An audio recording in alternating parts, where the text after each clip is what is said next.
Hello friend, Sundarban গেছি আর মাছ কিনবো না এমনটা হয়? তো চলে গেলাম মাছের মার্কেটে, আর সেখানে গিয়ে কি কি মাছ কিনলাম তো তোমাদের সাথে শেয়ার করলাম। তো প্রথমেই চিংড়ি মাছ নিলাম অনেক অনেক, কারণ চিংড়ি মাছগুলো একদম ফ্রেশ ছিল আর এত সস্তা ছিল মনে হচ্ছিল সব কটা মাছ কিনে নেই। আর তোমরা নিজেরাই দেখো পমফ্রেট মাছগুলো তো ওয়াও, জাস্ট কি বলবো, একদম ফ্রেশ ফ্রেশ, এত বড় বড় পমফ্রেট মাছ। এছাড়াও তোমাদেরকে প্রত্যেকটা মাছ দেখাবো। এখানে কিন্তু বেশিরভাগ সমুদ্রের মাছ পাওয়া যায়, বেশিরভাগ নয়, সব কিছু সমুদ্রের মাছই পাওয়া যায়। কারণ সুন্দরবনে তো সমুদ্র এলাকা, তো সমুদ্র, ঘেরি, ফিশারি এগুলো থেকেই মাছ পাওয়া যায়।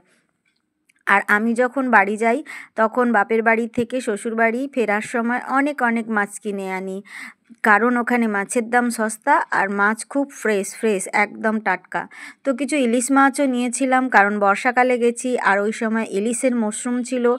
আর একটু বেশি করেই মাছ কিনেছিলাম, কারণ পাশেই আমাদের ছোটো মামার বাড়ি ছিল, তাদের বাড়িতেও বেশ কিছু মাছ দেওয়া হয়েছিল। তো ইলিশ মাছগুলো খুব ফ্রেশ লাগছিল, টাটকা ছিল, আর দামেও অনেকটাই কম ছিল। তো 4টে মতো ইলিশ মাছও নিয়েছিলাম, কারণ সবাইয়ের বাড়িতে একটা একটা করে ইলিশ মাছ দিতে হবে। তারপর এখানে ছিল ট্যাংরা মাছও ছিল, সেটা কিন্তু পুকুরের নয়, ঘেরির ট্যাংরা ছিল। তো ট্যাংরাগুলো খুব জ্যান্ত ছিল। বাকি সব অনেক রকম মাছ ছিল। সমুদ্রের মাছগুলোর প্রত্যেকটার নাম আমি জানি না, তো তোমরা যদি জানো তো তাহলে কমেন্টে জানিও। বাট এত রকম, তো সমুদ্রের মানে সি ফিশ যেটাকে বলে, আমি তো খুব লাইক করি। একটু দেখে দিও, ছোট ছোট ঘোড়া ঘোড়া দিও।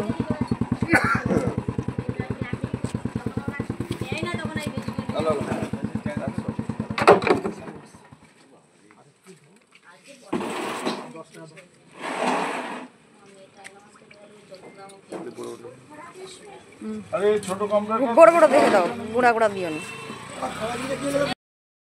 তো মাছ কিনে শেষমেশ বাড়ি ফিরলাম। তো বালতি নিয়ে গেছিলাম, কারণ মাছের জল পড়বে, বরফ দিয়ে নিয়ে এসেছিলাম। তো বালতি ভরে মাছ নিয়ে আসলাম, আর সব রিলেটিভের বাড়িতে দিয়ে ফিরতে একটু দেরি হয়ে গেল। তো চলো আলটিমেট কি মাছ কিনেছি সেগুলো একটু তোমাদের সাথে শেয়ার করে দিই। বালতি নিয়ে গেছিলাম কারণ বরফ দেওয়া ছিল জল পড়বে বলে। তো মাসি বালতি খুলছে, আর দেখো, হ্যাঁ কিছু ডিম নিয়েছিলাম, বাড়িতে ডিম ছিল না, মাছের সাথে ডিম এনেছিলাম। তো এটা ভেবো না, যাই হোক অল্প কিছু ডিম কিনেছিলাম।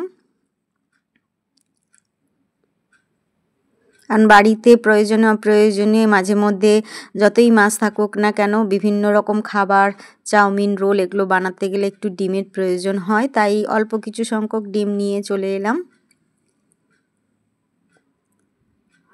আর তোমাদের বললাম অনেক মাছই কিনেছিলাম, বাট সব রিলেটিভের বাড়ি দিয়ে এলাম। আর বাকি যেগুলো কিনেছি সেগুলোও সব খুলে খুলে তোমাদেরকে দেখিয়ে দিই কি মাছ ছিল। আর মাছগুলো সত্যি বলছি এত ফ্রেশ, আর দামটাও এত কম, মানে আমাদের এই কলকাতা থেকে দাম তো অনেক অনেক কম, অনেক সস্তা।